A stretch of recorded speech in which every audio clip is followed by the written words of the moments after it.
बिस्मिल्लाहिर्रहमानिर्रहीम, अस्सलाम वालेकुम।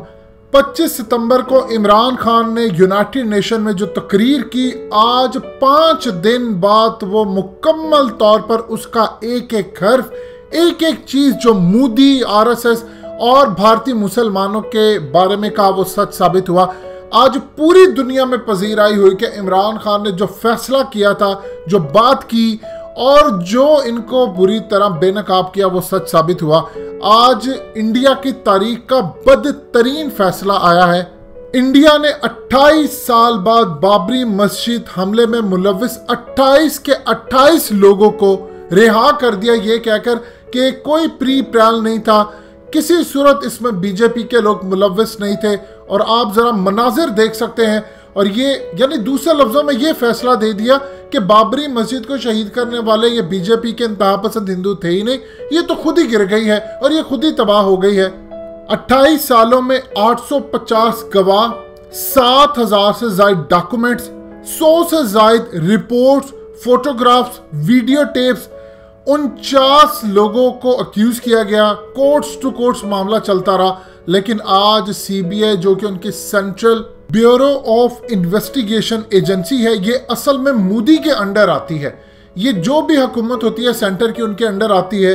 उन्होंने फैसला ये दिया कि तमाम के तमाम को रिहा किया जाता है। इनके अंदर एलके एडवानी, जिसको मोदी अपना मेंटोर कहते थे, वो मेन अक्यूज था और मोदी, ये तमाम लोग शामिल थे। आज उनको बरी कर दिया गया है। अब आप जरा एग्जैक्टली सूरत हाल देख लिया मुसलमानों के साथ होने क्या जा रहा है। ये तारीख का वो गंदा तरीन फैसला और पन्ना है कि इसके बाद शायद आज के बाद मुसलमानों की कोई सुनवाई नहीं है भारत के अंदर, क्योंकि 2000 से ज्यादा लोग इसमें मरे और अक्सरियत मुसलमानों की थी। ये सूरत हाल क्या होने जा रही है देखिए। आज क्लियरली इंडिकेशन दे दिया है इमरान खान ने, जिस खदशे का इजहार किया था आज के बाद मुसलमानों की जान पहले भी महफूज नहीं थी, लेकिन आज भी कंप्लीटली महफूज नहीं। अभी तो एमनेस्टी स्कीम वाले जो है, यानी एमनेस्टी इंटरनेशनल इंडिया के, उन्होंने अपने ऑफिसेज बंद कर दिए कि हमें यहाँ पर हरासा किया जा रहा है। यहाँ से आप अंदाजा कर लीजिए, क्योंकि उन्होंने हालिया मोदी के खिलाफ चार्जशीट की थी। आज ये एक पैगाम दिया गया है इंतहा पसंद हिंदुओं को कि आप अगर कश्मीर के अंदर घुसेंगे और कश्मीरियों को जाकर मारेंगे, उनके लैंड पर कब्जा कर लेंगे, पूरी तरह उनको तबाह कर देंगे, उनको कश्मीर से निकाल देंगे, या पूरे भारत के अंदर मुसलमानों का जीना हराम कर दे, उनको मार दे, उनके घर चला दे, उनकी औरतों को उठाकर ले आए, तो अगर कोर्ट में केसेस जाएंगे भी तो हम आपको बचा लेंगे।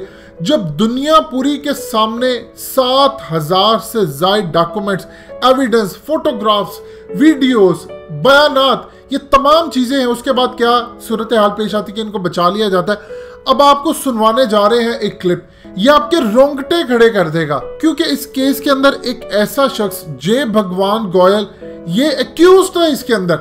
अब जरा फैसले के बाद सुनिए उसने किस ठटाई से कहा। सुप्रीम कोर्ट हो उनकी या उनकी सीबीआई की ट्रायल कोर्ट हो, उन्होंने फैसला ये दिया कि ये प्री प्लान नहीं था, ये तो बस हादसाती तौर पर हो गया। ये जनाब फैसले के बाद आकर कहते हैं कि ये सब कुछ हमने किया है, हम पूरी प्लानिंग के साथ गए थे और हम वहां पर करने ही ये काम गए थे। सुप्रीम कोर्ट हो या ट्रायल कोर्ट हो, जो भी फैसला दे, अगर हमें फांसियां भी हो जाती है तो हमें कबूल था, क्योंकि हम पूरी प्लानिंग के साथ इसको तबाह करने गए थे। तबाह किया तो हमने राम मंदिर का वहां पर जाकर बुनियाद रखी, सब कुछ किया। और इनके बाद जनाब मोदी सरकार पूरी तरह आज दुनिया को कहती है कि देखो, हम ओपनली एडमिट भी करते हैं कि हमने ही सब कुछ किया, लेकिन हमें कोई रोकने वाला नहीं। ये जरा क्लिप सुनिए, आपके रोंगटे खड़े कर देगा जो मुसलमानों के साथ अब होने जा रहा है। हमने तोड़ा था, उसका मुझे गर्व है। इसके लिए सीबीआई कोर्ट ने बरी कर दिया, उसका धन्यवाद। अगर सीबीआई कोर्ट को सजा सुनाती, उसको भी हम स्वीकार करने को तैयार थे। लेकिन अब सीबीआई कह रही है कि इस फैसले को ऊपरी अदालत में चुनौती दे सकते हैं, कानूनी विचार किया जाएगा। देखिए, अगर सीबीआई कोर्ट ऊपर जाएगी, वहाँ भी जवाब दिया जाएगा, क्योंकि सुप्रीम कोर्ट से बड़ी तो सीबीआई कोर्ट है नहीं। जब सुप्रीम कोर्ट के बाद मान चुकी है कि वो स्थान, विवादित स्थान, वहाँ पर राम मंदिर था, तो सीबीआई कहाँ जाएगी? तो आप अभी भी ये कह रहे हैं कि आप लोगों ने वो ढांचा गिराया था? आप अभी भी बिल्कुल गिराया था। गिराते तो तभी तो मंदिर बना है। अगर 6 दिसंबर 1992 को हम ढांचा ना गिराते तो राम मंदिर कैसे बन पाता? कोर्ट में जब आप अंदर गए, आपने कहा कि आप लोगों ने साजिश नहीं रची, नहीं गिराया था। कह चुके हम ये बात कह चुके, यस हमने गिराया था। लेकिन अदालत तो कह रही है कि कोई जो फोटोग्राफ नहीं थी, इस वजह से जो कोई साजिश कोई पूर्व नियोजित नहीं थी। आप लोग पहले से प्लान करके गए थे क्या? हमारा ध्येय था कि वो गिरना चाहिए। 90 में मुलायम सिंह ने निहत्थे कार सेवकों को गोलियों से भुना था, पत्थरों से बांध के डेड बॉडी सरयू में डाल दिया था। हमारे परम श्रद्धेय जो हमारे नेता अशोक सिंघल जी, उनका भी सिर फाड़ दिया था। ये सब चीजें हमने देखी थी, उसको लेकर क्रोध था कि जब कभी कार सेवा होगी तो ढांचा टूटना चाहिए। आप लोग पूर्व नियोजित साजिश के तहत वहाँ गए थे? हमारा पूरा एजेंडा था कि बचना नहीं चाहिए, बचना टूटना ही चाहिए, ये हमारा भाव था। और भाव के साथ साथ हनुमान जी की कृपा हुई, हजारों की संख्या में, लाखों की संख्या में लोग वहाँ पहुंचे।